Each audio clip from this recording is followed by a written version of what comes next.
Everywhere in nature, we can find the fingerprint of God. It amazes us while we cannot really understand it to its full extent. Just look at the miracle of our body.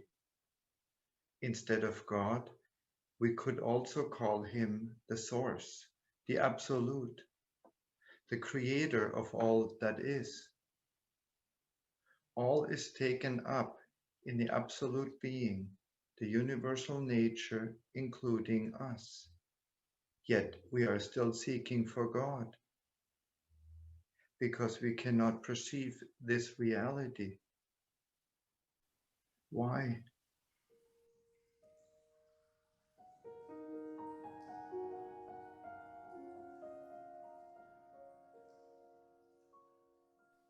The key is our state of consciousness.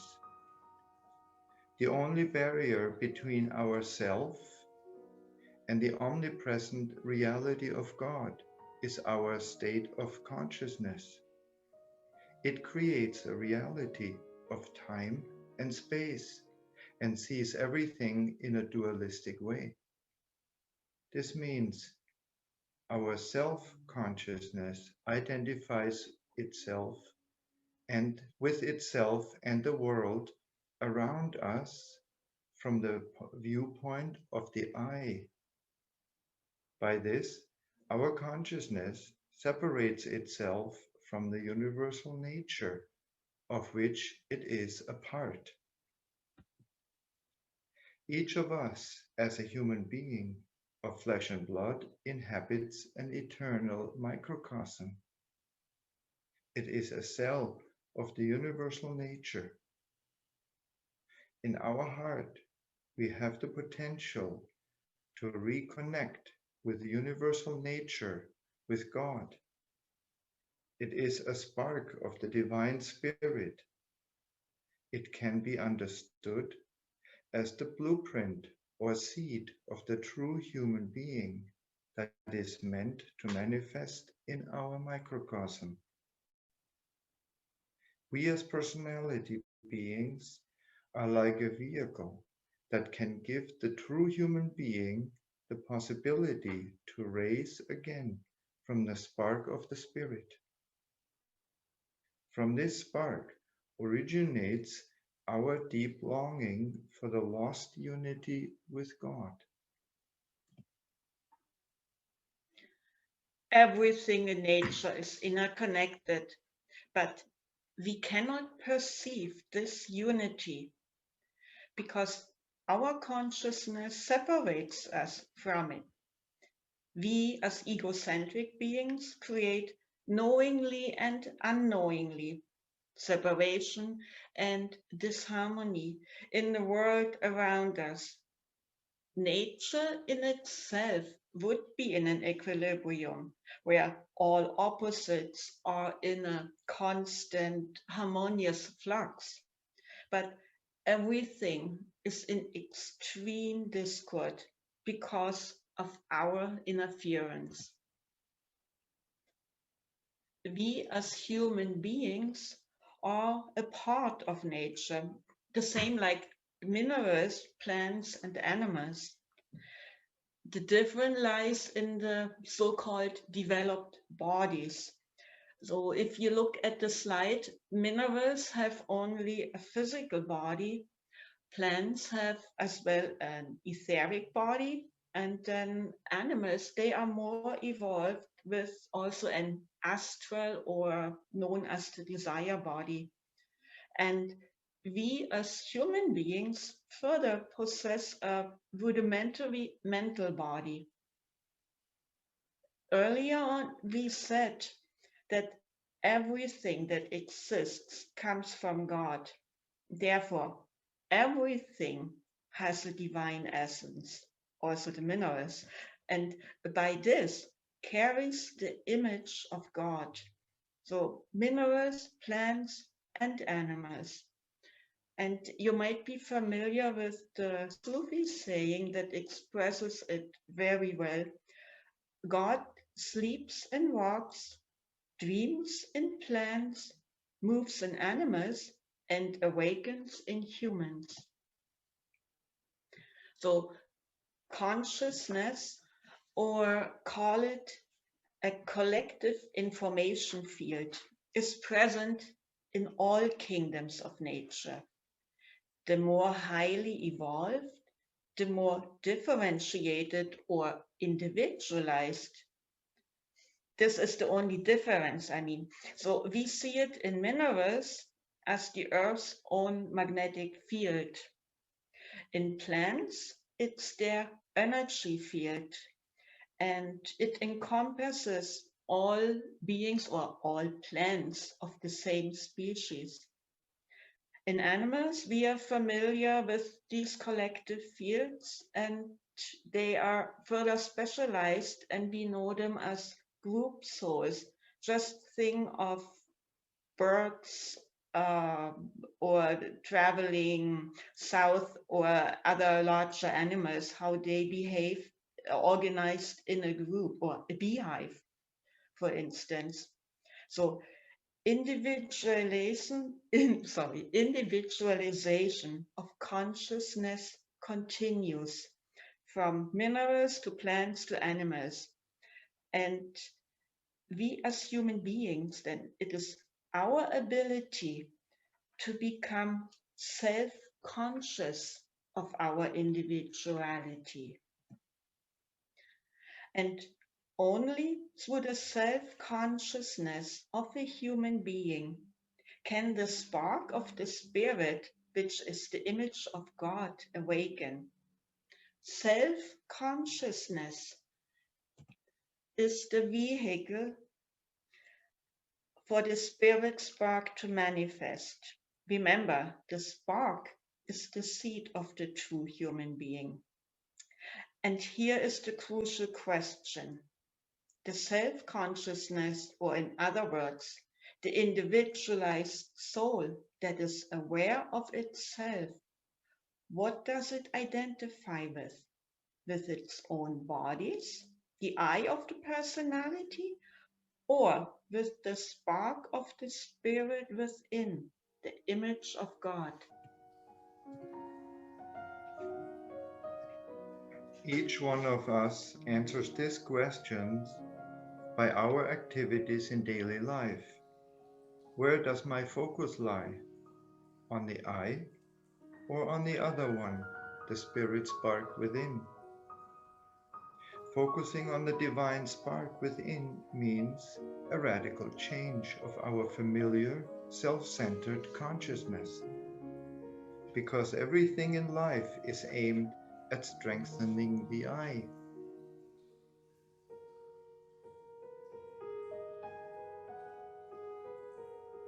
But we can find God within us only by making room for Him. I have to become less so the other one, the divine within me, can grow. We as personalities, with our I consciousness, create a reality of opposites around us and perceive them as being positive and negative, for or against. They can feel like limitations, even like prison walls. We identify with one side that strengthens our I, and project the other side outside of us as the enemy. How can we break out of these walls? The self-created walls of our I consciousness.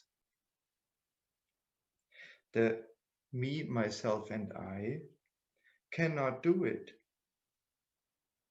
I can only make the decision to make room for the spirit spark within and let it become my guide. Letting the other one within me be the center of my life is the golden key. Our self-consciousness that is centered on the ego slowly but fundamentally shifts its orientation to the divine within. It is a self-revolution. As a result of this process, our familiar I consciousness will become a new consciousness. Only with this new consciousness we can reconnect with God.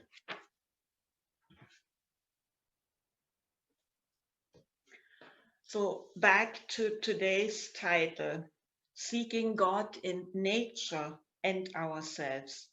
So let's now take another look at nature. There we see a life field of duality, of ever-repeating cycles of rise, shine, and fade, almost like a matrix. So how can we break out of it? And where are we going? Explained in a very simplified way. We as humanity, with an egocentric consciousness, deviated from the universal divine plan of infinite, glorious manifestation and development.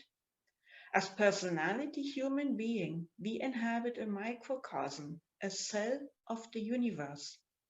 It is meant to manifest the true human being. The true human beings are taken up in the divine plan. Descriptions of the divine plan can be found in many ancient and more modern universal wisdom teachings. For instance, in Hinduism, the Christian Gospels, and also in more modern works like from Blavatsky, Steiner, Heindel, and also in the books of the Golden Rosy Cross.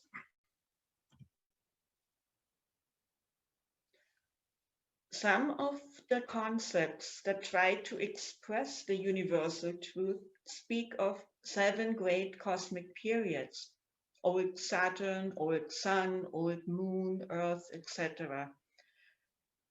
Saturn is the manifestation of form, or old Saturn. Old Sun, the manifestation of life. Old Moon, the manifestation of consciousness, of sentient beings. And on Earth, the manifestation of self-conscious beings.